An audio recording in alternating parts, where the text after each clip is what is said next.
Assalamualaikum warahmatullahi wabarakatuh. Bismillah, alhamdulillah, wassalatu wassalamu ala rasulillah.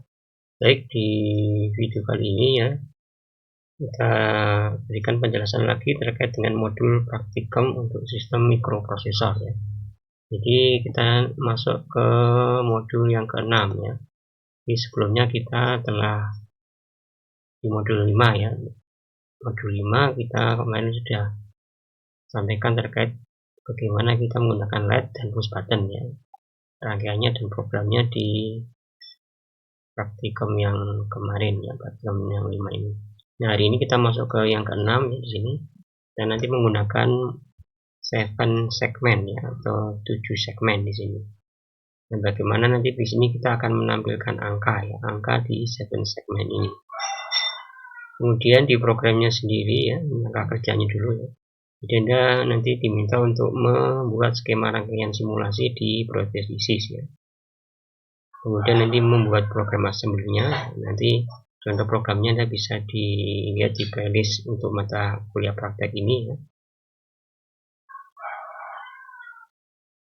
Kemudian untuk skema rangkaiannya Anda bisa digambar di sini karena sudah ada gambarnya ya.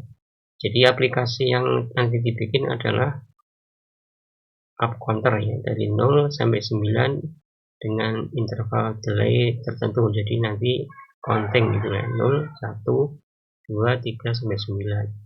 Nah, rangkaian yang kita gunakan tidak seperti rangkaian yang di modul 5 kemarin ya. Kalau modul 5 kemarin rangkaiannya ada melibatkan EEPROM ya, ada EEPROM, ada decoder, ada latch ya.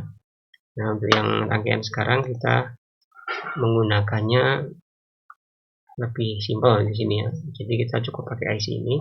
Nah, nanti kita menggunakan EEPROM yang ada di dalamnya ini ya, yang ada di dalam mikronya ini, karena ini kan sebenarnya microcontroller ya, tapi dia ada fasilitas untuk bisa mengakses memori eksternal. Nah, sehingga yang di project kemarin atau di modul yang 5 kemarin itu kita pakai coba ngambil programnya dari EEPROM. Nah, sekarang kita akan ngambil programnya lewat sini ya. Nah, di sini ada perbedaan ya, di bagian AI ini kita kaitkan ke VCC ya di sini, supaya nanti dia bisa running atau mengambil program dari sini. Kemudian di gambar ini masih terputus ya. Nah, Anda silakan bisa dihubungkan dengan P0 atau P2 atau P3 terserah ya.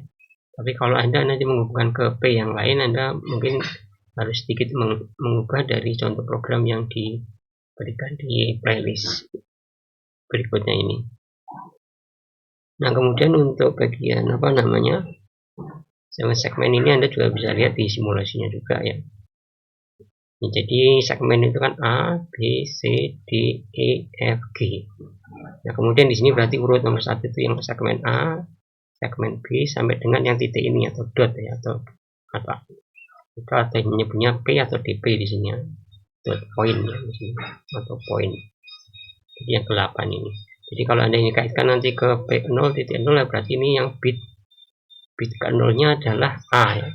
Kemudian bit keduanya adalah bit satunya adalah B, 3, E2 itu C, dan seterusnya sampai DB itu yang bit ke-7. Nanti bisa Anda kaitkan seperti contoh ini misalnya ini.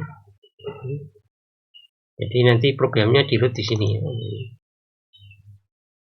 Nah, load di bagian ini. Nah, tinggal diklikkan di sini ya.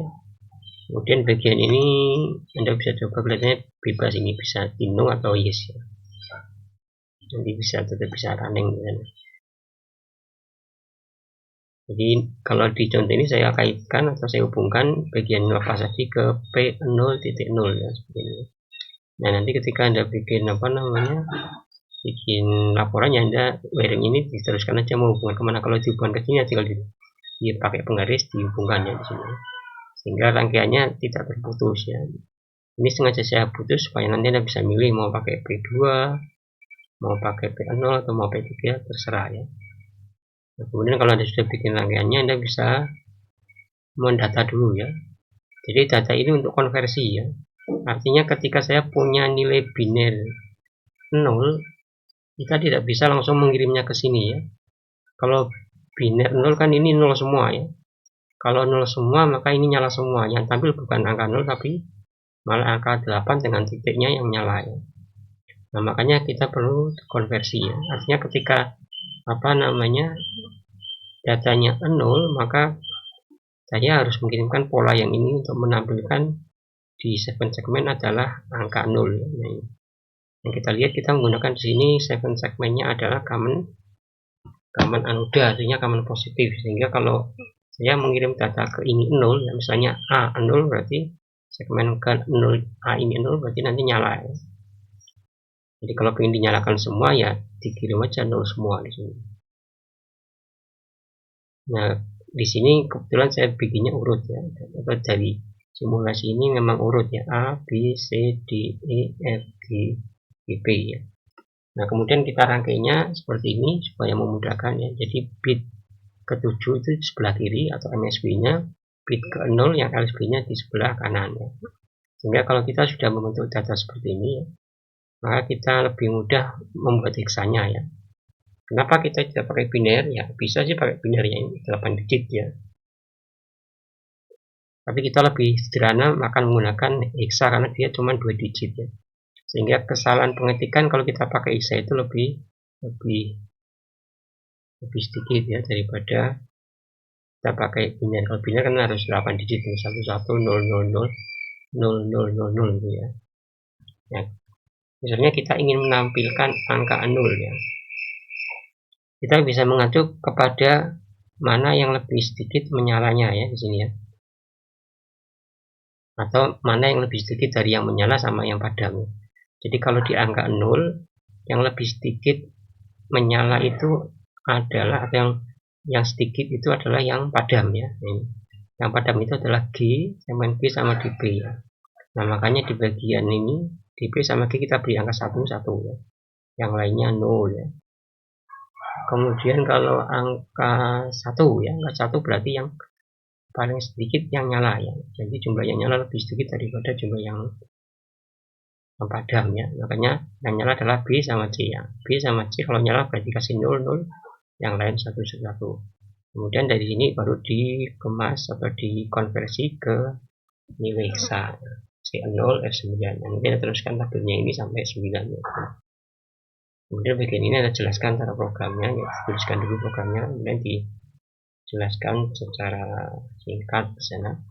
Kemudian bagian kesimpulan Anda bisa simpulkan terkait tadi ya, info yang digunakan itu berupa segmen itu bagaimana, terus instruksi yang dipakai itu apa saja ya. Mungkin ada instruksi baru, Anda bisa simpulkan di sini. Oke, Anda bisa lihat di video berikutnya di playlist mata kuliah ini ya, untuk melihat contoh programnya. Nanti di playlist berikutnya itu ada 2 pendekatan ya. Pendekatan yang dilakukan untuk membentuk atau membuat aplikasi counter 0 sampai 9 ya. Jadi seperti yang saya katakan sebelumnya, bahwasanya kita bisa membuat program itu beda tapi hasilnya sama ya. Hasil keluarannya atau hasil output dari kerangkaiannya ini, simulasinya. Jadi tidak harus sama ya. Makanya kalau Anda ingin gampangannya pengembangan ya, coba aja dikembangkan ya. Misalnya segmennya ditambah 2 atau dibuat dari misalnya dia count up ya, counting naik ya, menjadi count down, counting turun ya, seperti itu. Oke, demikian untuk penjelasan modul yang ke-6 ini ya. Terima kasih, mohon maaf jika ada kekurangan. Saya akhiri. Assalamualaikum warahmatullahi wabarakatuh.